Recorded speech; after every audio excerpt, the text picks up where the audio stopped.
Hello mga ka-earthlings, mga ka-offloaders sa Pinas Market. Welcome back to my channel. Thank you very much sa mga viewers at sa ating bagong subscribers.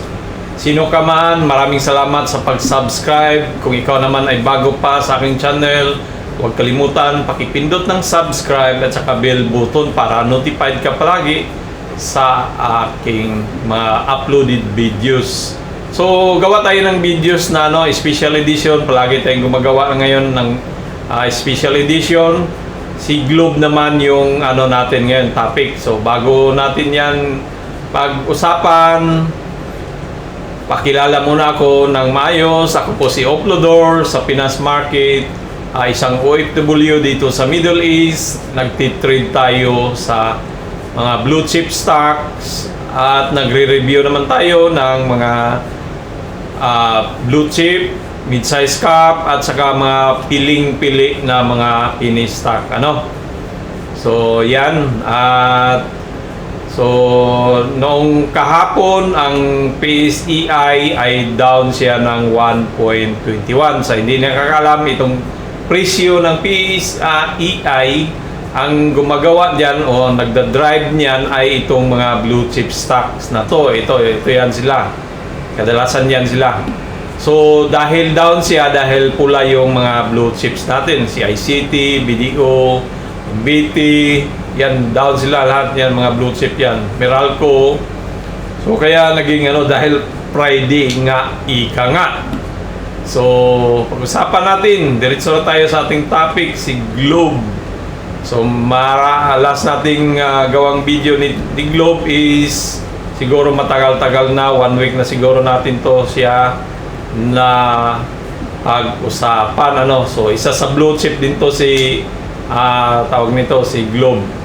So, burahin mo na itong mga linya na yan para hindi kayo maguluhan sa ating paggawa ng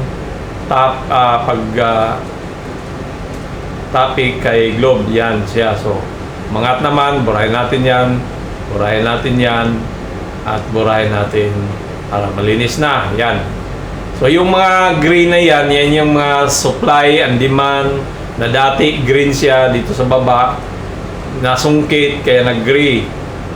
Pula dati yan sa taas, nasungkit kaya nag-green na naman.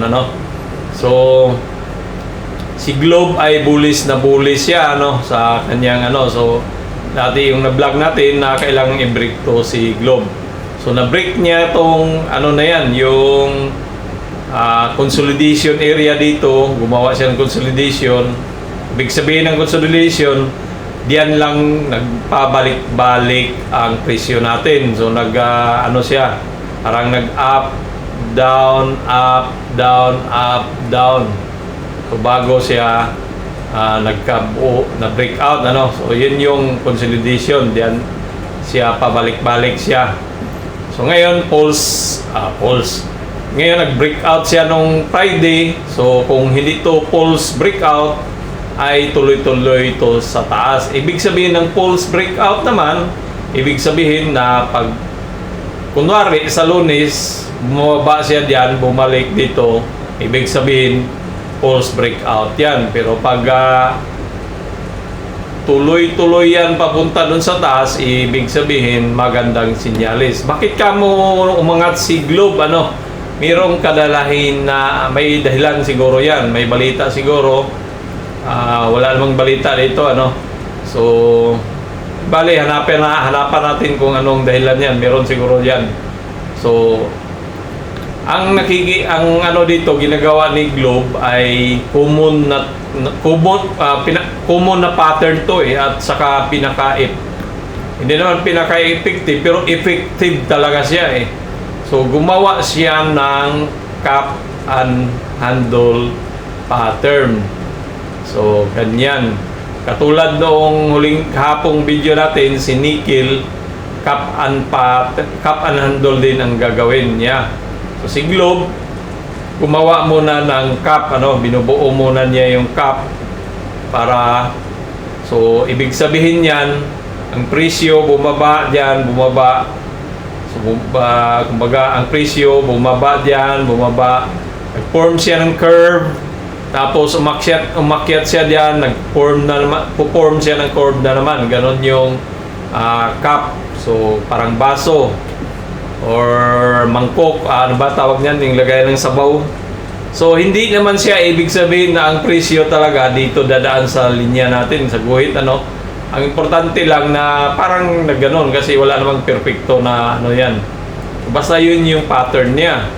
So tapos ito si Globe, ang target dito sa long term talaga niya is una itong 2,324. So kung makikita ninyo, ang target price ni BDO is 2,320. Si Metrobank naman ay 2,090. Ibig sabihin, itong pattern na ginagawa natin na cap is maging totoo dahil sa mga target price ng mga analysis ng mga broker natin, ano. So sinuportahan lang natin tong ano niya, yung paano niya nakuha to, ano. Pinaano lang natin kung paano niya nakuha yung 2,320. So ang ano natin is gagawa siya ng cap pattern. So yan, at nag-umpisa ng paangat si Globe. So kung titingnan natin si Globe ulit sa i-zoom natin, zoom in, yan.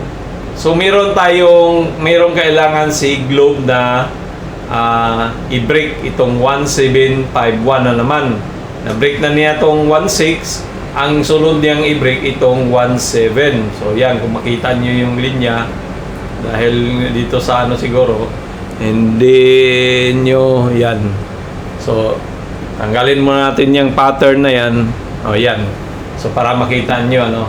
So ito yung kailangan niyang i-break. So itong consolidation na indicator na ginagamit ko ay gamit na gamit to. Ginagawa ko siyang support sa taas, support sa baba, resistant naman sa taas. So ibig sabihin na pag dumating dito, maaari si Globe mag-pullback konti dahil mayroong mga seller dito banda, mayroong nagbibinta, at pag nag-bounce pullback dito naman sa baba, pwedeng maging support naman tong 1,667 at pwedeng mag-bounce back parang bula, di ba? Pag dating diyan sa sahig, tumalon siya. So pwedeng gumanon yung presyo ng Globe na yan. So ang ano natin is 1 day time frame lang tayo, ano, kasi para parehas lang naman yan kasi hindi naman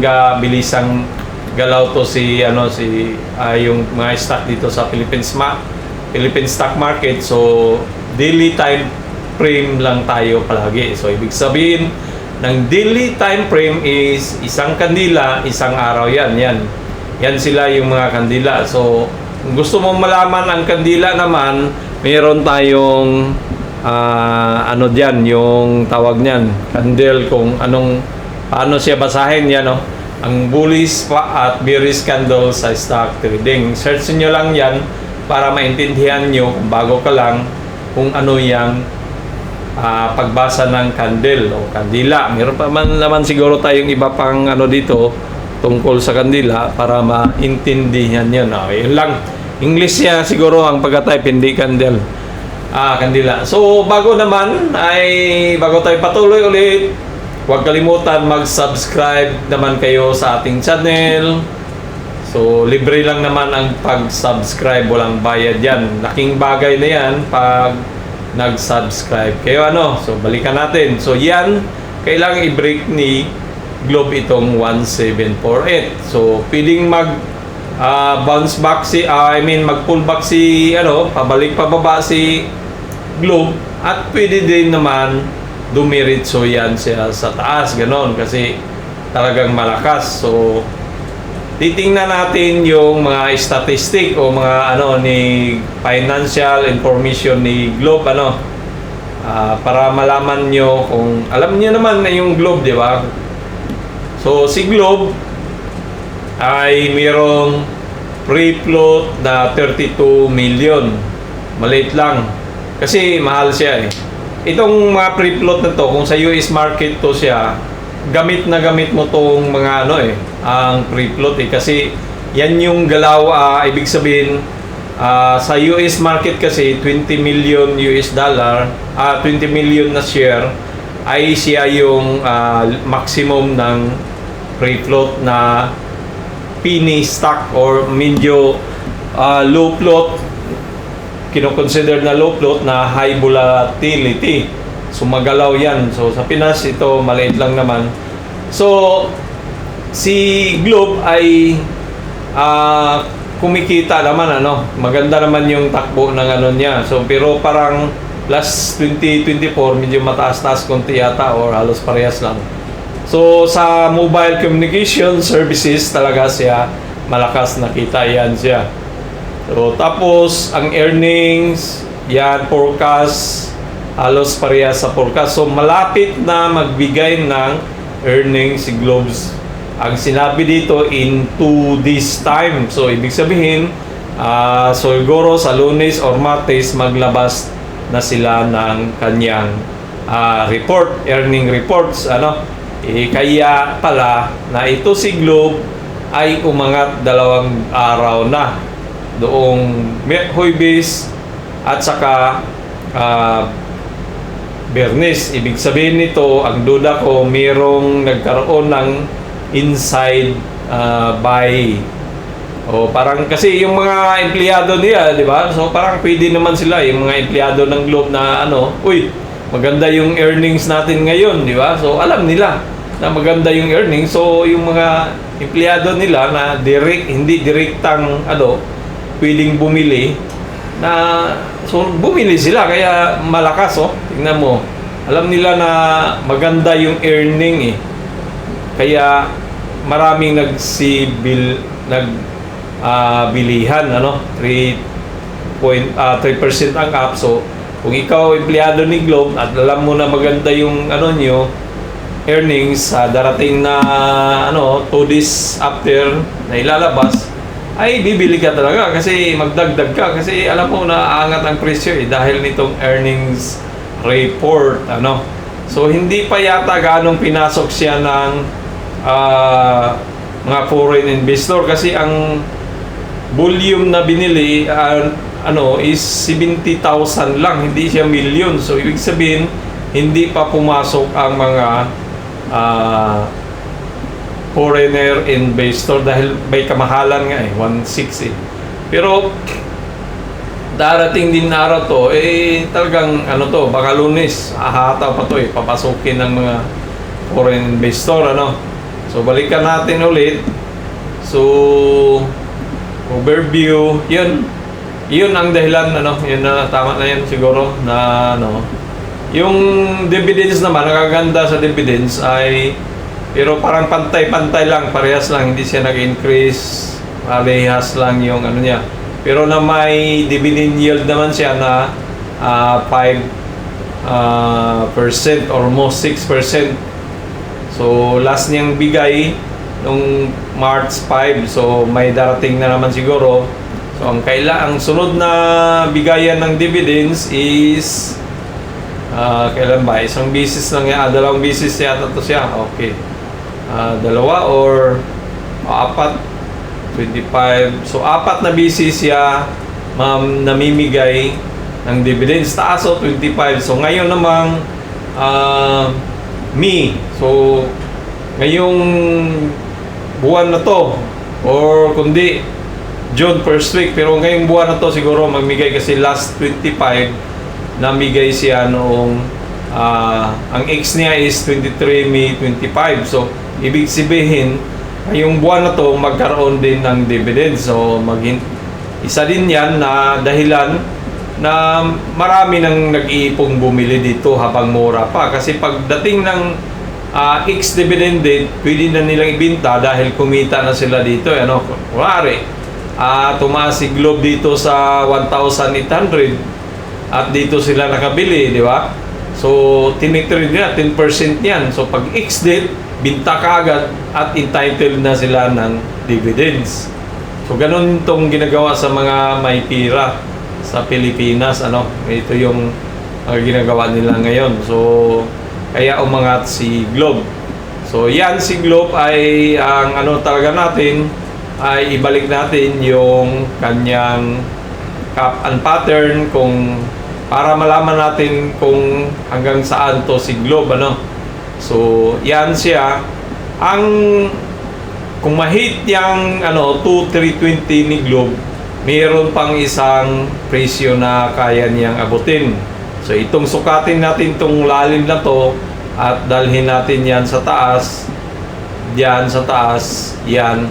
So maging 3,200 ang pinaka-target ni Globe dahil sa kanyang lalim ng ano dito.